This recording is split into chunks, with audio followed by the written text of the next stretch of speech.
നമസ്കാരം. തെറ്റുകൾ ചെയ്യുന്നവരല്ല, തെറ്റുകൾ ചൂണ്ടിക്കാട്ടുന്നവരാണ് പലപ്പോഴും ഒറ്റപ്പെട്ടു പോകാറ്. എന്നിരുന്നാലും കള്ളം പറയാതിരിക്കുക. എല്ലാവർക്കും നല്ലൊരു ചൊവ്വാഴ്ച നേരുന്നു. ഋതു നല്ലൊരു കുട്ടിയാണ്. എപ്പോഴും സത്യസന്ധത പുലർത്താനാണ് അവൾക്കിഷ്ടം. അതുകൊണ്ട് തന്നെ ടീച്ചർ ഋതുവിനെ വിളിച്ചാണ് ക്ലാസ്സിലെ ഓരോ കാര്യങ്ങൾ അറിയാൻ ശ്രമിക്കുന്നത്. ഹോംവർക്ക് വീട്ടിൽ നിന്ന് തന്നെയാണോ എല്ലാവരും എഴുതിക്കൊണ്ടുവരുന്നത്, അതെ ക്ലാസ്സിൽ വന്നിട്ടാണോ എഴുതുന്നത്, ഇങ്ങനെയുള്ള കൊച്ചു കൊച്ചു കാര്യങ്ങൾ ടീച്ചർ തിരക്കുന്നത് ഋതുവിനോടാണ്. അവളത് സത്യസന്ധമായി പറയുകയും ചെയ്യും. നീ എന്തിനാ എല്ലാ കാര്യങ്ങളും ടീച്ചറിനോട് വിളമ്പുന്നത്? മറ്റു കുട്ടികൾ ചോദിച്ചു. ഞാൻ അങ്ങോട്ട് പോയി പറയുന്നതല്ല, ടീച്ചർ എന്നോട് ചോദിക്കുമ്പോൾ ഞാൻ എങ്ങനെയാ കള്ളം പറയുന്നത്? ഹോ, ഇവളെ വിശ്വസിക്കാൻ കൊള്ളില്ല, അവർ പിണങ്ങിപ്പോയി.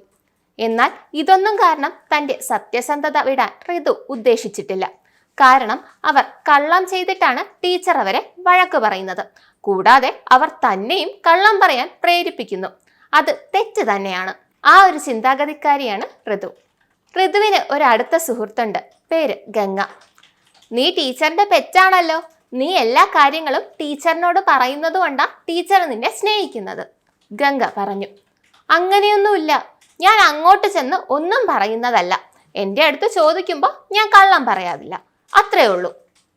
അതാണ് നിനക്ക് ഞാൻ ഒഴിച്ച് ബാക്കി കൂട്ടുകാരൊന്നും ഇല്ലാത്തത്. നീ മാത്രം മതി, ഗംഗ പുഞ്ചിരിച്ചു. ഒരു ദിവസം ഗംഗ സ്കൂളിൽ മൊബൈൽ കൊണ്ടുവന്നു. നീ എന്തിനാ മൊബൈൽ കൊണ്ടുവന്നേ? സ്കൂളിൽ മൊബൈൽ കൊണ്ടുവരാൻ പാടില്ല എന്നറിയില്ലേ? ഇത് തെറ്റാ കേട്ടോ. ആരും അറിയാൻ പോകുന്നില്ല, നീയായിട്ട് ആരെയും അറിയിക്കാതിരുന്നാ മതി. ശരി, ഞാനായിട്ട് ആരോടും പറയുന്നില്ല, പക്ഷേ ഇനി ഇത് ആവർത്തിക്കരുത്. ഇല്ല, ഇത്തവണത്തേക്ക് ഒന്ന് ക്ഷമിക്കു നീ, ഗംഗ പറഞ്ഞു. പതിവ് പോലെ ഋതുവിന് സ്റ്റാഫ് റൂമിലേക്ക് ടീച്ചർ വിളിച്ചു. ഋതു, എപ്പോ മുതലാ കള്ളം പറയാൻ തുടങ്ങിയത്? ഞാനോ? ഞാൻ കള്ളമൊന്നും പറഞ്ഞില്ലല്ലോ. സത്യം ഒളിപ്പിച്ചു വെക്കുന്നതും ഒരു തരം കള്ളം തന്നെയാണ്, ടീച്ചർ പറഞ്ഞു. അവൾ പെട്ടെന്നൊന്ന് നടുങ്ങി. ആരാ ഇന്ന് ക്ലാസ്സിൽ മൊബൈൽ കൊണ്ടുവന്നത്? അത് ടീച്ചർ എങ്ങനെ? എൻ്റെ അടുത്തൊരു കുട്ടി തന്നെയാ പറഞ്ഞത്. ആരാ ഋതു കൊണ്ടുവന്നത്? അത് പിന്നെ ഗംഗ. ശരി, പൊയ്ക്കോ. തൻ്റെ സുഹൃത്തിൻ്റെ പേര് പറഞ്ഞതിൽ അവൾക്ക് വിഷമം തോന്നി.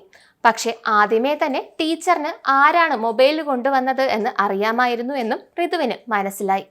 ഗംഗയ്ക്ക് സസ്പെൻഷനും കിട്ടി. ക്ലാസ്സിലെല്ലാവരും ഋതുവിനെ ഒരു അന്യഗ്രഹജീവിയെ നോക്കുന്ന പോലെയാണ് നോക്കുന്നത്. ആ ഗംഗയെപ്പോലും അവൾ വെറുതെ വിട്ടില്ല. ഇപ്പൊ മനസ്സിലായില്ലേ കൂട്ടത്തിൽ കൂട്ടാൻ കൊള്ളില്ല എന്ന്? അടക്കം പറച്ചിലുകൾ അവളുടെ കാതിലുമെത്തി. അവൾ ആകെ വിഷമിച്ചു. ഗംഗയെങ്കിലും തന്നെ മനസ്സിലാക്കണേ എന്ന പ്രാർത്ഥനയിലാണ് ഋതു. തെറ്റുകൾ ചെയ്യുന്നവരല്ല, തെറ്റുകൾ ചൂണ്ടിക്കാട്ടുന്നവരാണ് പലപ്പോഴും ഒറ്റപ്പെട്ടു പോകാറ്. എന്നിരുന്നാലും കള്ളം പറയാതിരിക്കുക. എല്ലാവർക്കും നല്ലൊരു ചൊവ്വാഴ്ച നേരുന്നു. ശുഭദിനം.